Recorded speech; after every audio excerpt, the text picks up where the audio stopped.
Welcome to Mpowered Living. I'm Ann Sheu. On this podcast, innovative leaders and visionary experts share insights and practical tools for work, family, and marriage. Each episode, we'll explore how to elevate your life while staying grounded in what truly matters to you. You're working hard to navigate relationships, build a thriving family, and create a legacy of purpose. We're here to help you do that with confidence and intentionality. So if you're ready to live a life by design, you're in the right place. Let's dive in. Welcome back to Empowered Living, the podcast where we explore the habits and conversations that help us build more intentional, resilient lives. I'm your host, Ann Sheu, and today we're talking about something that affects every area of your life, your sleep. My guest today is Mollie Eastman, creator of Sleep is a Skill, a company on a mission to help people transform their lives by optimizing their sleep through their data, behavior, and bio-individual routines. Mollie's personal journey from insomnia and burnout to deep rest and high performance so powerful. And her approach blends science, habit stacking, and self-awareness in a way that's both practical and empowering. In this episode, we talk about the surprising habits that sabotage sleep and how to rewire them, how circadian rhythms affect everything from mood to metabolism, why tech and wearables could be your best friend or your worst enemy, and how to help your kids and your family get better sleep. If you're a parent, an entrepreneur, or just a tired human being, this one is for you. You'll walk away with fresh tools to reclaim your rest and your energy. Let's dive in. Hey, Mollie, I am so excited to have you on the show today. Thank you for joining us. Me too. This is going to be fantastic. And it's always a pleasure to be able to speak about my favorite topics.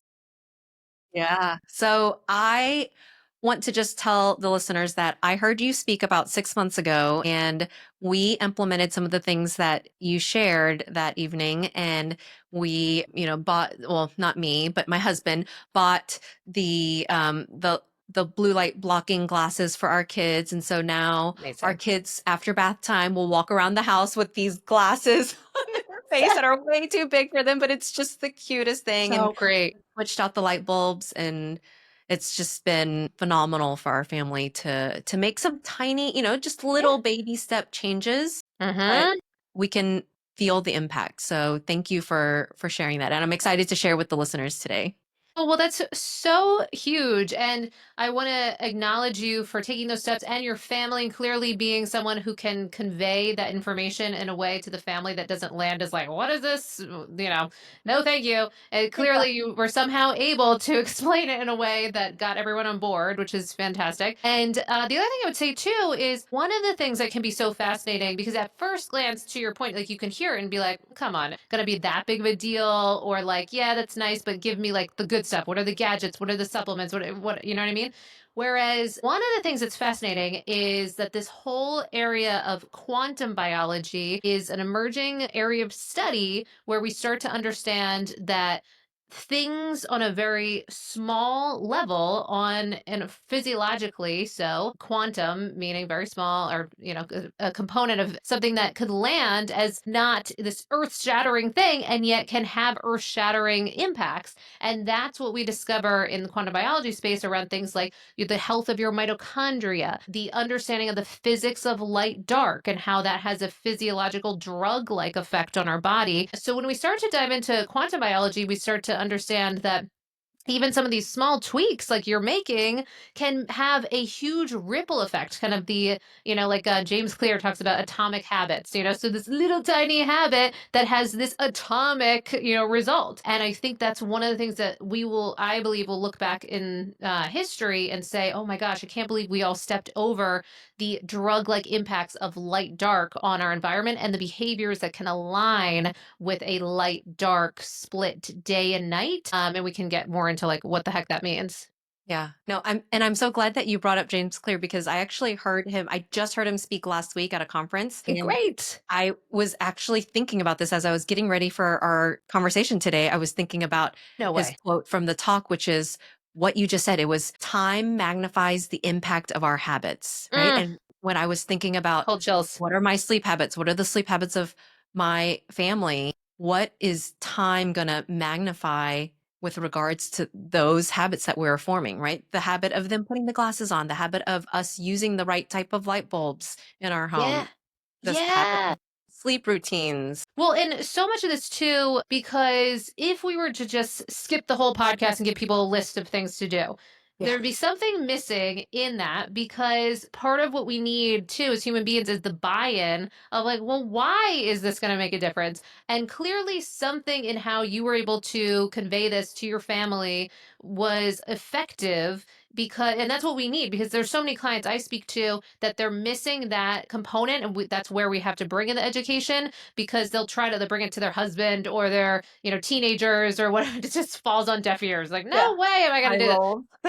Eye rolls. Okay, mom's up to this weird stuff again, or whatever, dad or whatever. But there is a difference because there's something. One of the things I find is that sometimes it can be a harder sell to certain people, but once we start to bring in the science of why this is impactful, and half the time it's like free or behavioral in nature, some of these things, and then you really will feel the difference. So once people bring this in, that's another piece of it.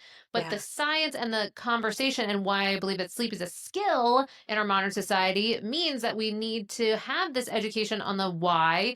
And once we have that, then we can have the oomph or the gusto to take the steps required to live a little outside of the norm because it is a little different to have your lights, your whole home go kind of like ambery, bready, whatever colors in the evening. It is a little different to maybe front load more of your caloric intake, which is another one of the things that we do for sleep optimization so that you're eating when the sun is largely out and you are more fasting when the sun has set.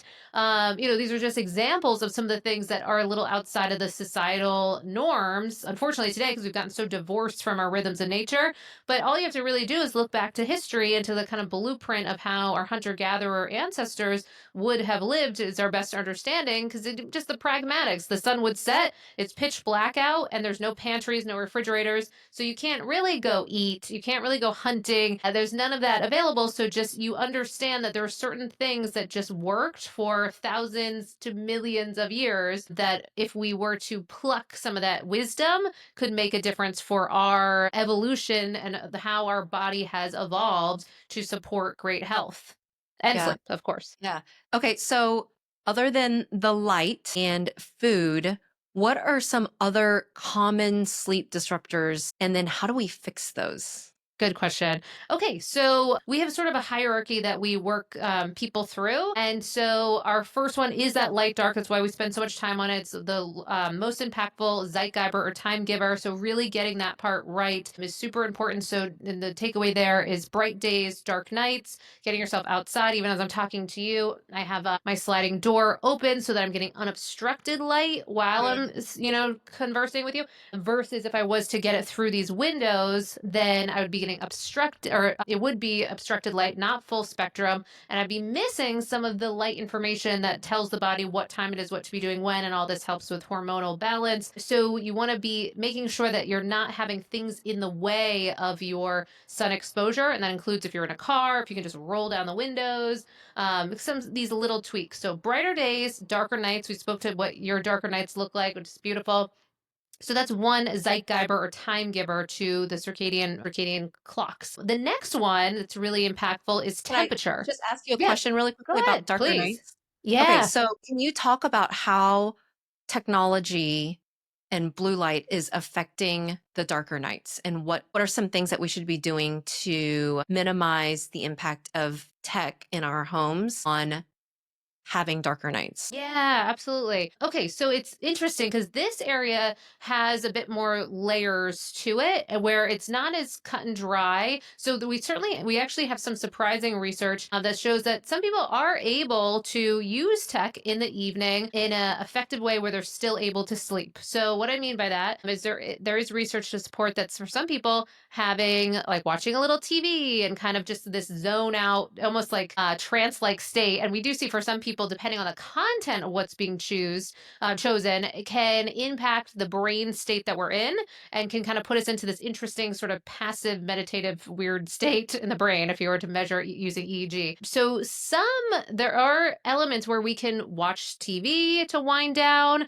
We might be able to even play some video games. Believe it or not, I know this sounds ridiculous, but there's actually research that some people have been able to utilize some of these things as kind of just this like turn off the mind Yeah. piece.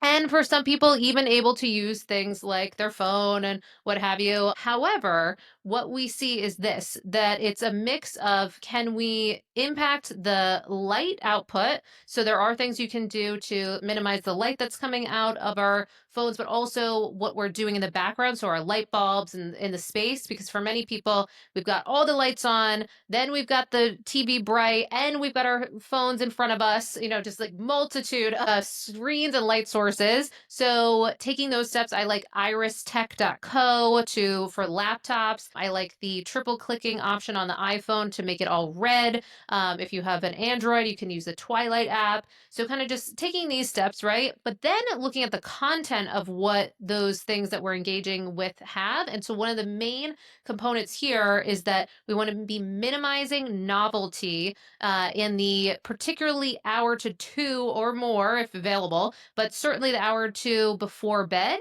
So that would, an hour or two before bed would not be the best time to start in on a new Netflix series, would not be the best time to start in on like a brand new riveting book or something that's like so exciting. Would not be the best time to listen, bust out the new video game for the kids and yada yada. And it makes a lot of sense. When you hear this, obviously, I know that can be like, well, yeah, but you'd be surprised how many of us just kind of passively do these things, or this goes into the realm of like social media, some of these unexpected things that could come into your feed and then get your mind going. So we're looking to minimize novelty in those that hour or two leading up. So this is where you want to watch the routine show that you've seen a million times. I watch like The Office with my husband a lot, or things that we just kind of know. That's like our wash off to the end of the night. And so what can you do that's just not going to bring too many surprises? That's what we would do with the tech piece. And this would also probably include, for the types of social media that you're engaging in, then if we know that there's going to be a lot of uncertainty or variety in some of the feeds that we might be on, then that could be a time in the hour or two leading up, because that starts to abstain a bit more, start winding down off of those, because then that can get the mind going. And that's what we're trying to minimize. So we're trying to down regulate in the evenings. And so that down regulation has a lot of components to it. So it's the types of thoughts we're engaging in, it's the things in our environment. So the, kind of cues. So that involves lighting, but it involves other things too. So we can get into those other things as well. That's great. I love that. Okay. So maximizing light, minimizing the dark during evening hours. Yes. What was number 2? Okay, so number 2 goes into our temperature. And so temperature is a big time giver. And if you think about what the temperature of the body, we might think, oh, well, it's always, like the certain set temperature unless we have a fever or something. But it turns out that it does have a dynamic nature to it throughout the course of the day and night. And we want to be facilitating that. So we want to help that it's starting to rise by day, getting to some of its peak throughout the course of the day. And then in the evening hours, starting to drop markedly to prepare for sleep. And in that preparation for sleep, that's when heart rate is starting to go down, HRV is starting to go up, kind of tapping into more of that parasympathetic response. Melatonin is rising, cortisol is lowering, and we're just setting the stage for the ability to, drift off to sleep with more ease without needing to coerce ourselves. Because, a lot of people find themselves saying like, well, what's the meditation to turn off my mind? Or what's the supplement or whatever? And unfortunately, those things are often, maybe you get lucky 1 or 2 nights or something and they do the trick. But for the most part, if we're having to force sleep, usually something's not working for our sleep wake. Right. So instead, having all of these cues can really help the body itself start to make all of this automatic, so you don't have to be forcing. And now, The temperature piece, one of the things we can do, since what we're trying to do is mimic what's happening outside, inside. So if you had been living outside, like our hunter gatherer ancestors, what we would have experienced is throughout the course of the day, the sun would be out. And then when the sun's out, temperature is higher. But then when the sun sets, and everyone has this experience when they're, say, on a beach, and during the day, it's like so hot and the sand's hot, and you're like, can't even stand because it's so burning your feet. But then when the sun sets, you're like, what just happened? And now I need a sweater. And now the sand is like cold. So that is just the presence of the dropping of the sun suddenly not being there. And now the temperature. So those two key cues together for, centuries have been the markers for us to say, oh, means we're preparing to sleep soon. So we need to have those two things kind of in tandem, even inside our house, even if we're working from home or we're not even going outside once and DoorDash drops our food and we don't even see the outside world. You want to just bring the outside world inside as much as you can. Now, please don't misunderstand me. I want you outside as much as you possibly can.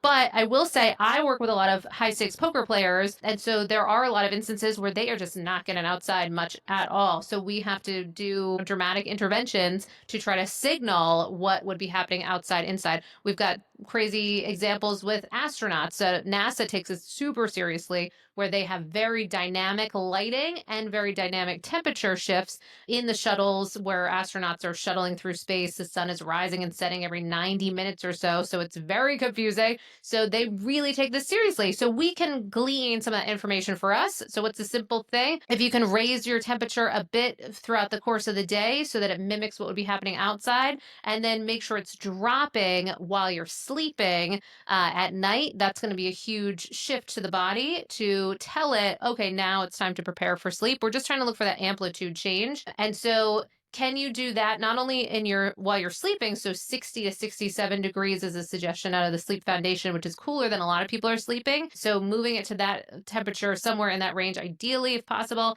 But then if you can also bring in things like cooling mattress toppers, we see those measurably making a big difference for people as well. And if they're tracking their sleep with like Oura Ring, a Whoop Band, BioStrap, Apple, any of these things, that's one of the things that often can show up as well, is when we have that cooling temperature option that can really make a difference for people's sleep too. Yeah. So when you talk about changing your temperature, are you talking about like changing the thermostat so that our body is actually warming up? Or are you talking about putting on more layers? And then how do Good I question. get, like, we have an 8 sleep, so the bed is cool, when we get in, is helping keep us cool at night. But in the hours leading up to sleep, if I'm trying to bring my temperature down, does that mean I just have to like walk around the house cold until I'm in bed? Good question. Yeah, what does this mean? Okay. So if you have the ability to warm up your environment with your thermostat, some people don't have the ability to do this. If you do have the ability, then just turning up your thermostat just a little bit, few extra degrees by day, can make a big difference to tell the body, oh, this is daytime. This is when we're more active. But there are also other things that we can do to warm up the body. So when we're eating, the body warms up. So that's why we're trying to not one, but it's one component of why we front load some of our calories by day. So eating by day, working out by day, kind of, activating conversations and taking on, cognitively taxing tasks and that sort of thing. All of that can get the heart rate up, can get the mind going, and we can actually measurably see a shift in body temperature.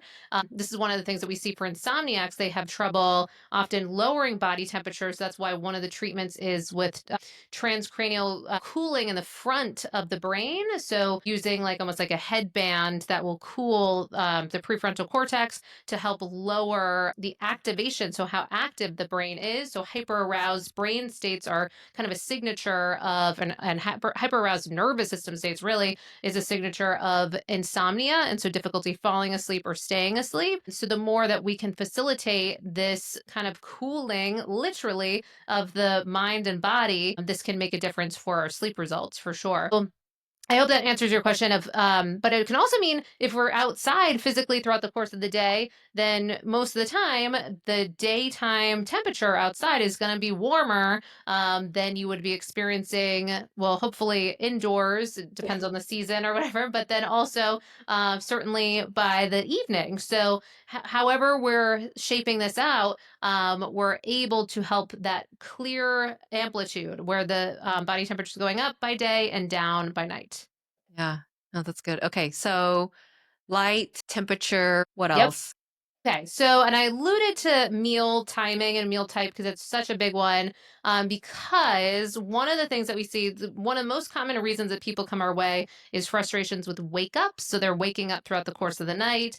And of course, difficulty falling asleep and quality of sleep, all those reasons. But wake ups are very popular frustration for people. And so I mentioned that because a common reason for wake ups, now there are many reasons for wake ups, so I don't mean to oversimplify, but one common reason is blood sugar instability.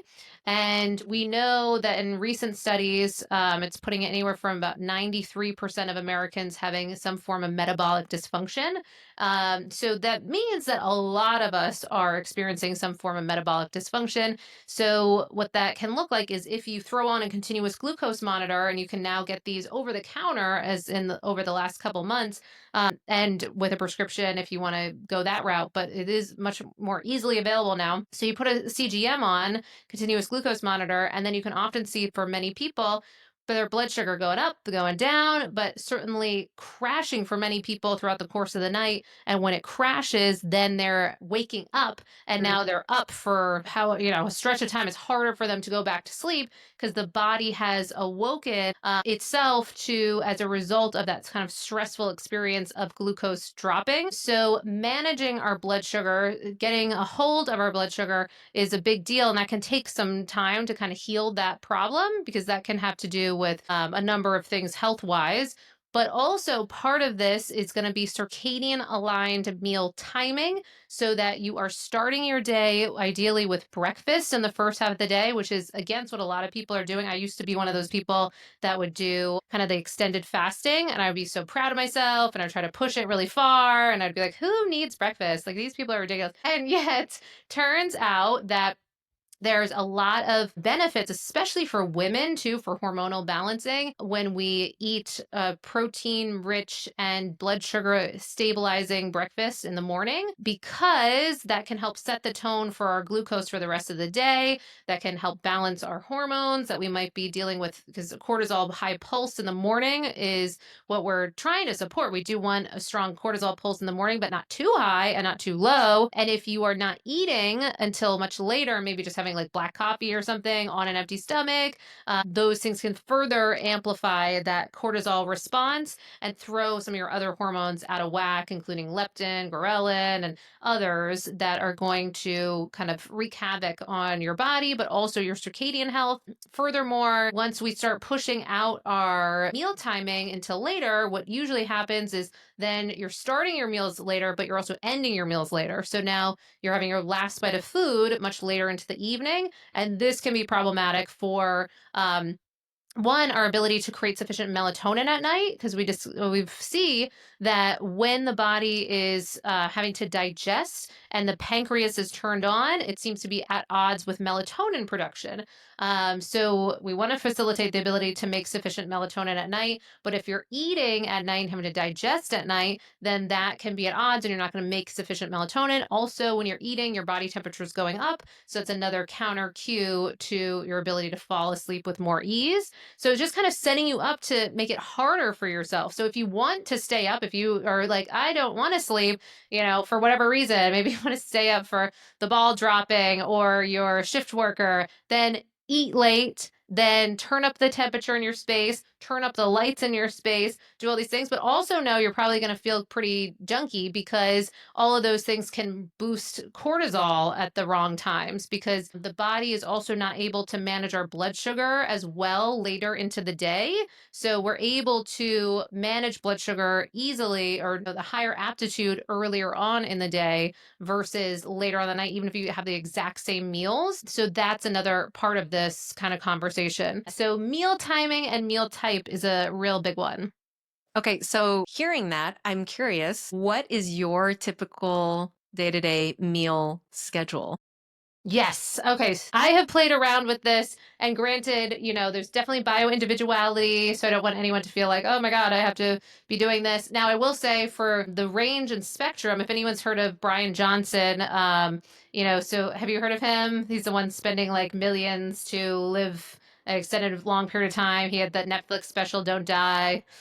Okay, yeah. So he's out of like Silicon Valley, I believe, or certainly California somewhere, I want to say. And anyway, he's popularized this call out rent. He's been tracking his sleep for an extended period of time. Is that like perfect sleep scores for, some crazy stretch of time. One of the things that he's been doing is having his last bite of food at around 11 a.m.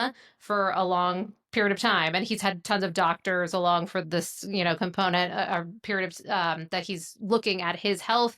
So I share that not because you have to have your last bite of food at 11 a.m. for anyone listening, but I'm sharing that to say that we are seeing this front loading piece dramatically showing up in your sleep results. So that's one part of the spectrum. For a period of time, I was doing stopping at around like 2 or 3 p.m. as my last bite of food. I have been changing that up, and especially I do it seasonally too. So now that the days are longer with sunlight, I go a little bit later. So now it's been closer to maybe like 5-ish time, but a lot of kind of like the early bird special type timeline. So I would get along really well in like Boca, Florida or something. I mean, so speaking of which, like, how do you reconcile that with like going to dinner with friends or, Yes. it's like social life type activities that are not on that type of schedule? Well, this is one of the reasons why I'm on 9 million podcasts so that I can try to get the message out and so I can just change the social structure so everyone can start adapting to this way of eating. But until that point, well, what I'll say is one, I am grateful that a lot of the people that I am close with are also in this health space. And certainly in Austin, where we are, this message has been getting out pretty loud and clear on this circadian aligned lifestyle. So it's becoming less and less of like the weird thing, which is amazing to have, other health minded people around you that are willing to do the weird things. Yeah. So there's that. Also, we like to, my husband and I will often be setting like the, dinner reservations for people. And we'll be like, oh, okay, grab the, 5:30 reservation. See you then. And then suddenly, like, okay, I guess. I had available. Yeah, whoops. And also one of the things we do like too is it seems like we do not have kids, but parents seem to be more on board with this. We've noticed just anecdotally. So it just appears that it seems to get a bit more of a pass, this kind of early skewing. And we'll often try to like share of how this can help support their sleep. And now that more and more people are getting sleep wearable trackers, then often they'll say, oh, wow, I really did. My heart rate was lower after we had that early dinner. So crazy. So kind of that education piece of it. But to answer your real question, yeah, there's going to be a million times where none of that's available and the dinner is at 7. And what are you going to do? So, what I'd say for those situations is I try to plan accordingly. And personally, I try to eat a big kind of allotment of my kind of caloric needs. I'm pretty feel pretty well satiated, and so then anything else that I get at that dinner is kind of just like bonus, and then I might have like lighter options is one of the things that I'll try to do. And then sometimes it's just like, no, it's going to be an amazing meal. Like my husband and I went to Japan with some of his family, and some of the like omakase meals and stuff were like late reservations. It's the only thing you could get, and you knew it's going to be like once in a lifetime sort of thing, or you know what I mean, like a rare treat. So then in those cases, I like to bring about what I had one sleep anthropologist on the podcast who referred to as your social capital. So he studied hunter-gatherer tribes in Africa, the Hadza tribe in particular. And one of the things that he pointed to is this idea that there in those tribes, most of the time, people were investing in their sleep capital, were very consistent. They would go to bed kind of alignment with sunrise, sunset. But every so often, they'd be investing in their social capital with the whole tribe kind of celebrating late into the night, fire, whatever, and all this fun and merriment to feel connected with the group. And because we are social creatures, it actually, you can make the argument that feeling ostracized from the group or loneliness or avoiding things for kind of neuroticism's sake is not really going to serve our sleep. So, kind of investing in our social capital where available can make a lot of sense. And then just knowing that that's like, one of the things that is important to us. And I'm going to take this time to do this. Maybe you'll feel a little bit more draggy in the morning, but okay, that's fine. I'm just going to like maybe make my next day a little bit lighter or something so that I can have all workability around that. Yeah, no, that's good. Okay, so any other sleep disruptors? We talked about light, we talked about food, Yep. temperature.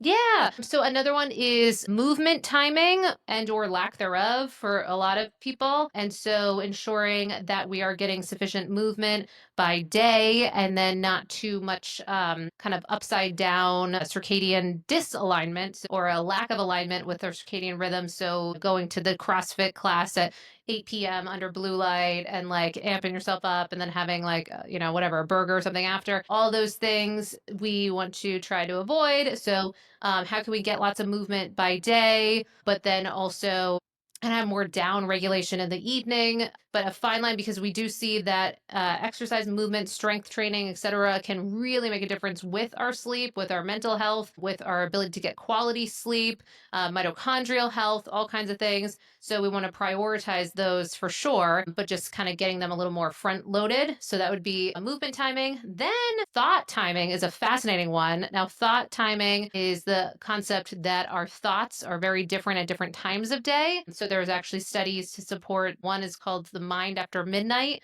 where they discovered that our types of thoughts were very different after midnight than they would have been in earlier times throughout the day. And they found more kind of black and white thinking, catastrophic thoughts, and unfortunately suicidality rates going up in the wee hours in the morning. So there's really real world consequences to the types of thoughts that are happening at different hours of the day. But the more education we have on this, the more we know about this, the more that we can kind of help to inform ourselves, that almost creating maybe a social contract with ourselves that we're not going to engage or believe too many of the thoughts that are happening at 3 a.m. or what have you, which I know is easier said than done. But if you can have that trust that it's going to look very different at 3 p.m. the next day, that can help us with just the knowing that we're not the only ones that are having kind of these catastrophic thoughts or black and white thinking.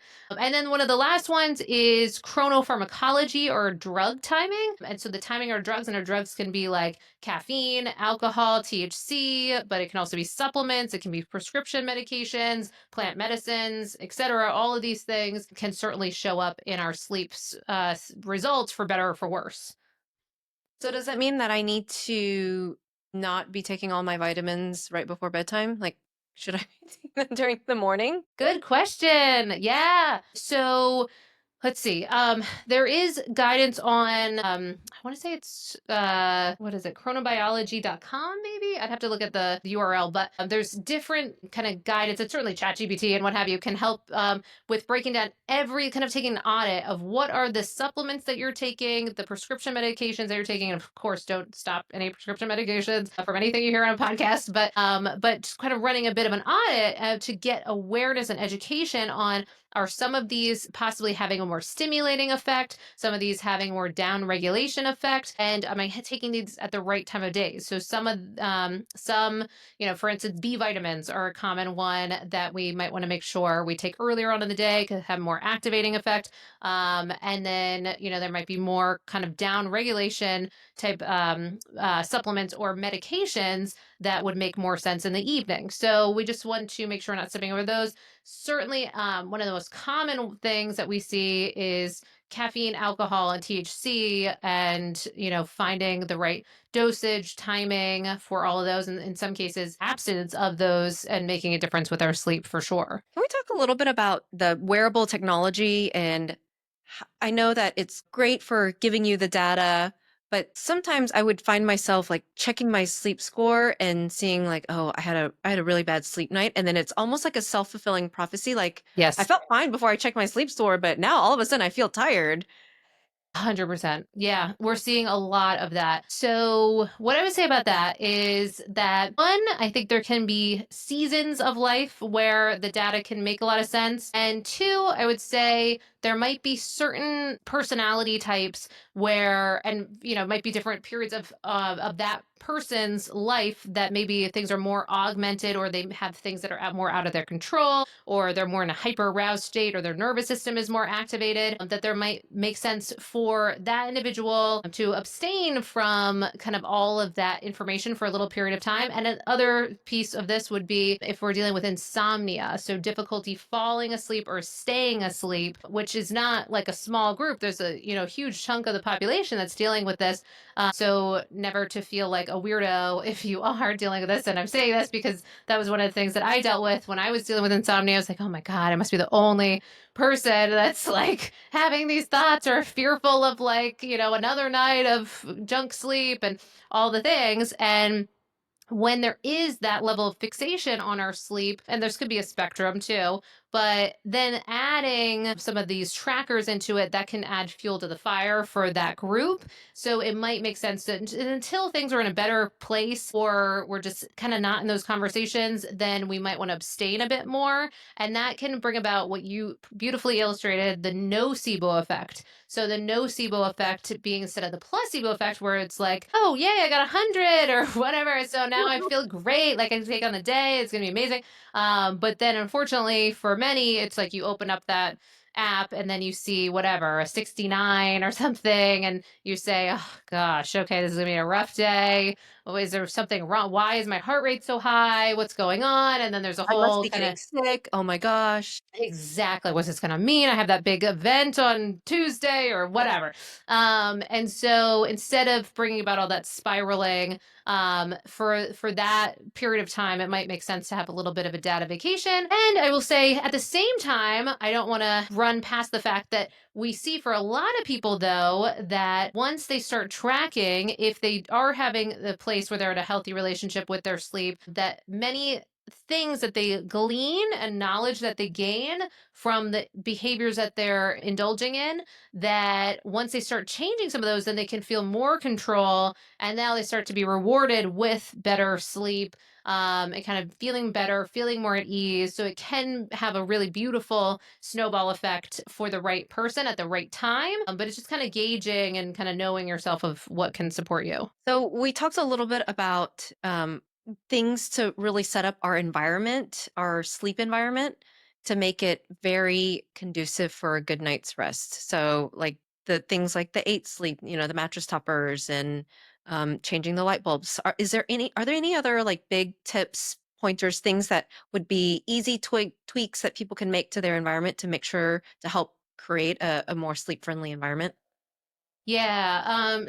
So I would say total blackout in your space can make a big difference. So we've seen studies where even just a small amount of lux in your environment, so a small amount of light in your environment, can actually impact your glucose stability the next day. So it might be like surprising things that are impacted just by the mere presence of tiny bits of light in your sleep environment.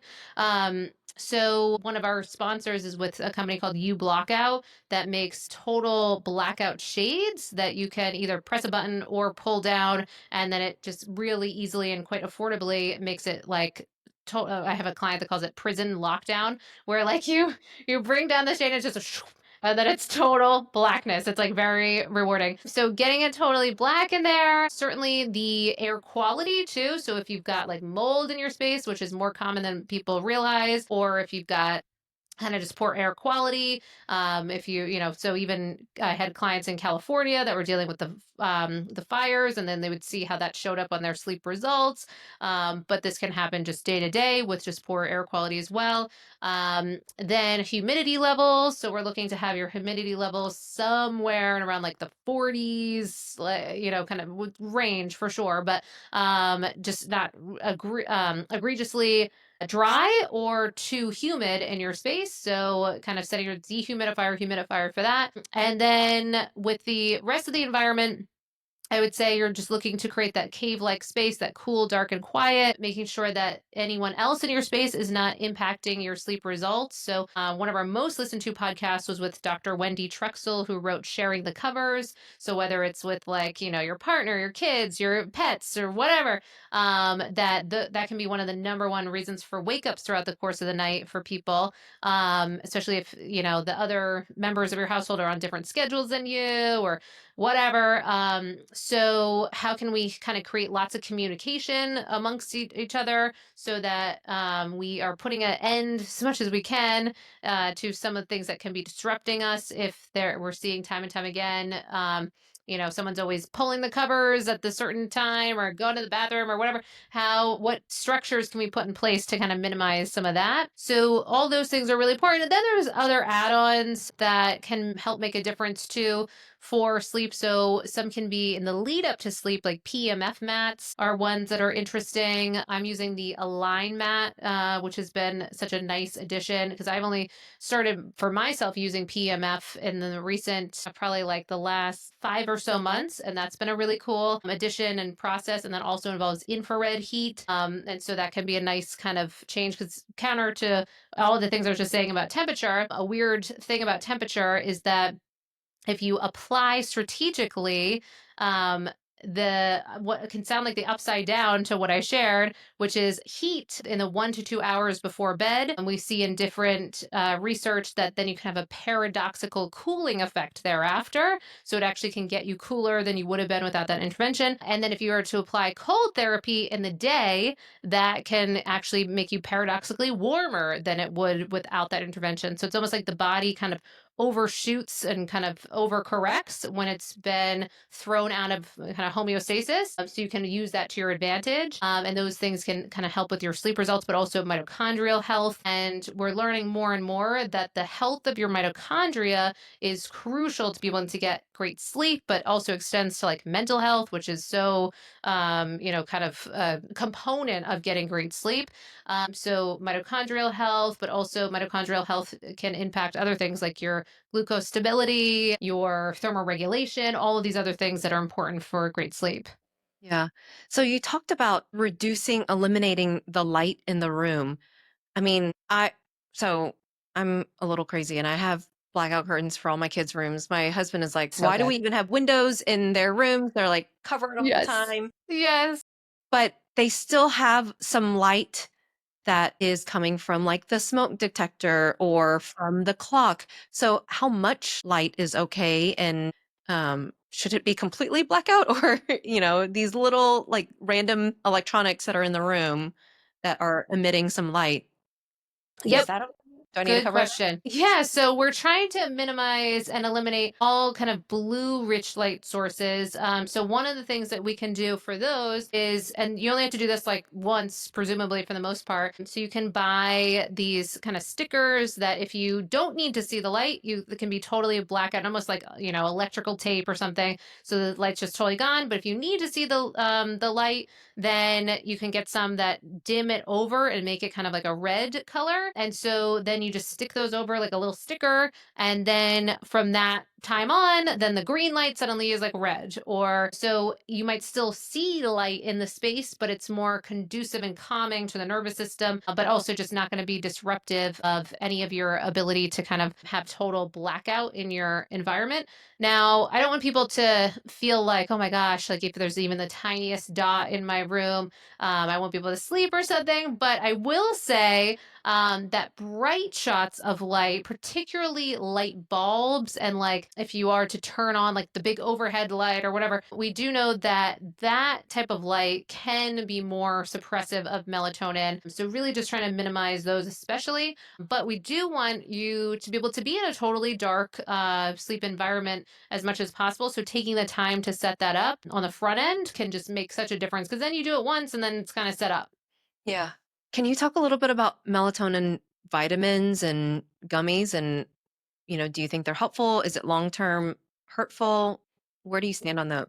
Yeah, so that one's super controversial, and I do think we still need more research because there's lots of vocal camps in different Yeah. arenas. So Yeah. there's all the way to high dose melatonin, where you can take like 200 milligrams a night, all the Wow. way down to very low dose, so like sub 1 milligram, and anywhere in between. So there's lots of people that have lots of takes. Now, what I'll say is high dose melatonin can come into vogue if we're dealing with things like cancers, high viral load. So during the pandemic, we heard of a lot of people using high dose melatonin to support during when dealing with COVID. Mm. And so we can experiment with that during particular times.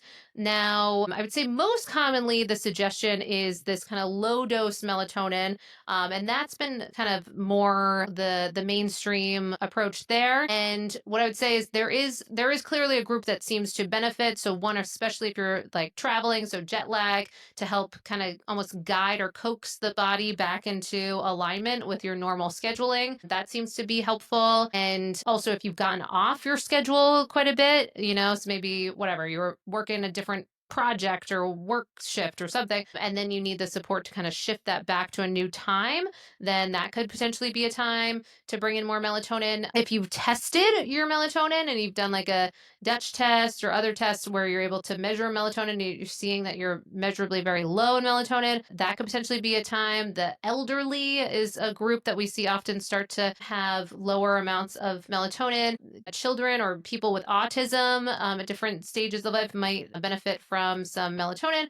So there's different groups, but I would say by and large, one of the things that we like to try to do is when we bring in all of those things that I was mentioning, which most people are not doing, even though they're free, even though they're, behavioral, they're not doing at all the things that the light dark, the temperature, the meal timing, the exercise timing, the thought timing, the drug timing, all of those things. When we start to bring those in, commonly what we start to see is a big surge, like a wellspring of melatonin production for that group. And so now you're having your own natural production, and that's just happening ongoingly. So now you're not having to supplement. Also, part of the problem with supplementing melatonin is that the dosage is often very inconsistent. So, since there's no real strong regulatory body in the United States for supplements, so if you go into other countries, often you have to get a prescription for melatonin. So, knowing that melatonin is a hormone is important too for us to really think this through of, is this something I want to be having all the time? Am I doing everything to support my natural production of this? Which I think that's where we need more education, because most people want to support it, but they don't have the information. Once we kind of attack this on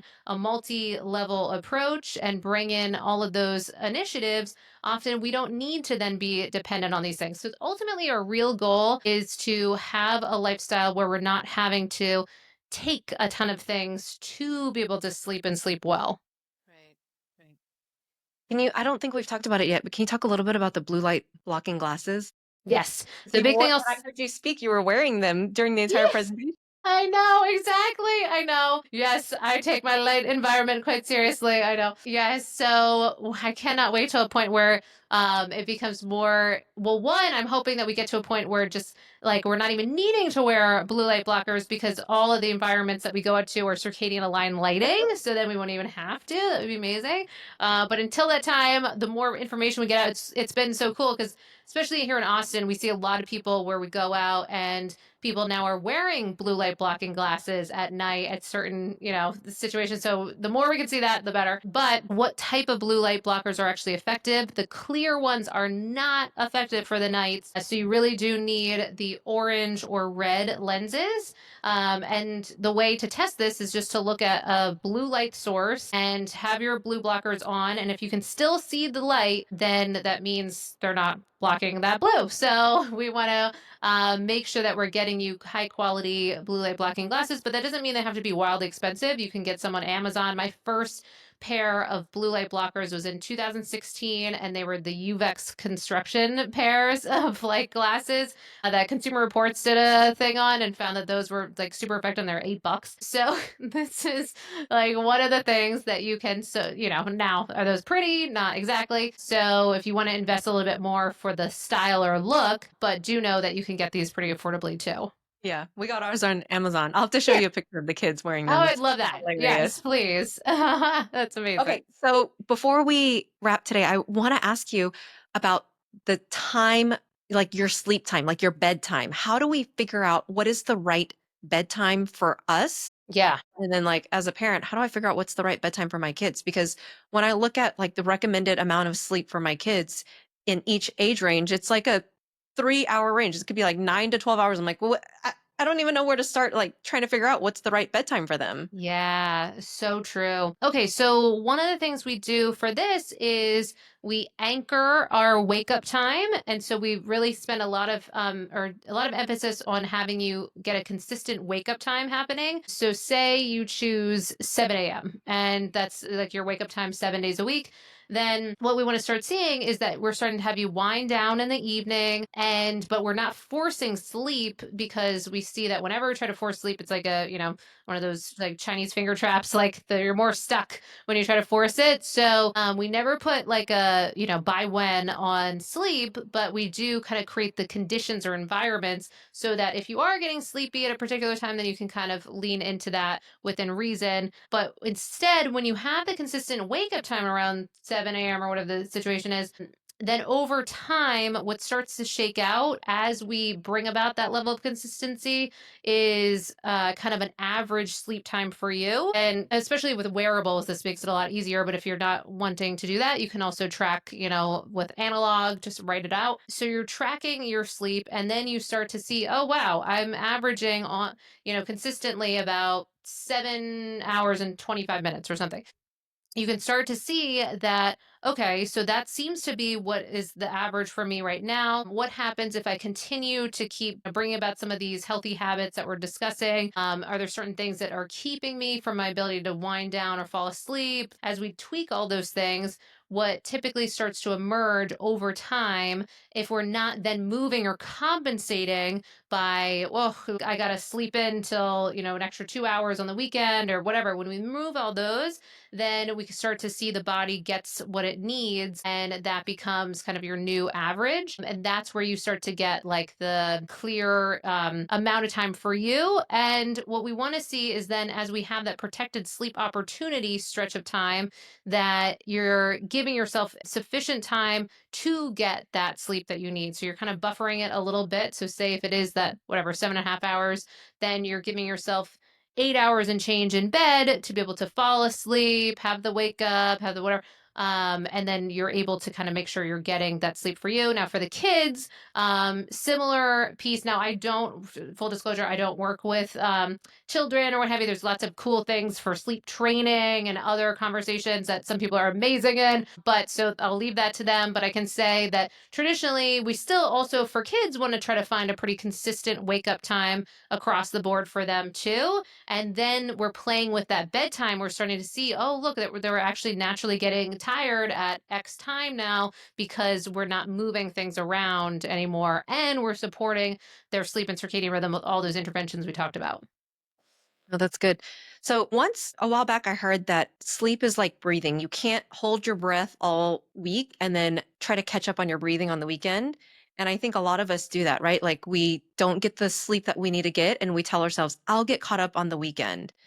And, I'm guilty of that. I love sleeping in on the weekends. So can you talk a little bit about how that can actually be more detrimental than helpful? Yes, absolutely. Yeah. So we want to make sure that we're not engaging in what's known as social jet lag. Social jet lag is when you don't have anything like that you're required to go to on the calendar, like work or social engagements or whatever. And so when that's not available, then you're sleeping in, and this can really mess with your circadian rhythm and give you the experience of jet lag, even though you didn't get on a plane. You're still having those effects. So yes, we want to minimize that for sure. Yeah. No, that's so good. Okay, so I mean, this has been an amazing conversation, but I would love for you to just share how people can get a hold of you. How do you support your clients? What's the work that you're doing?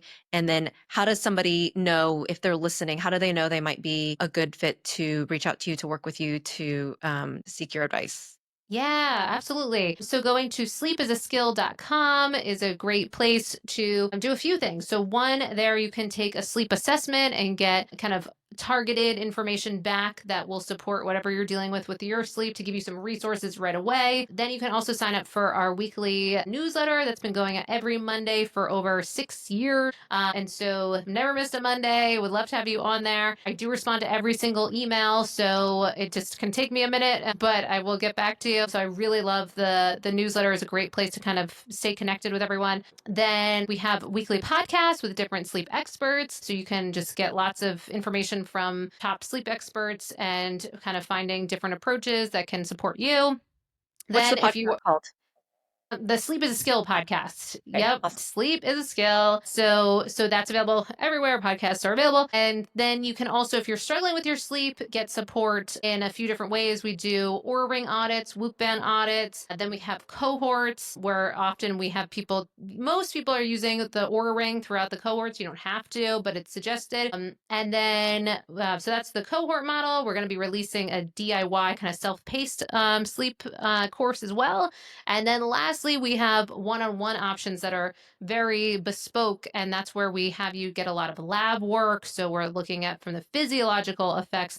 So if you're dealing with certain things, B vitamin deficiencies, iron deficiencies, parasites, mold, microtoxins, various things that could be impacting your ability to fall asleep with ease. We're going to be addressing all those things and more.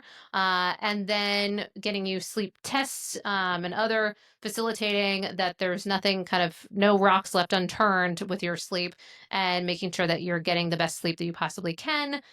So all of those things are available. So whether you're just sleep curious and want to be kind of in the conversation or really want to dive in, it's all there.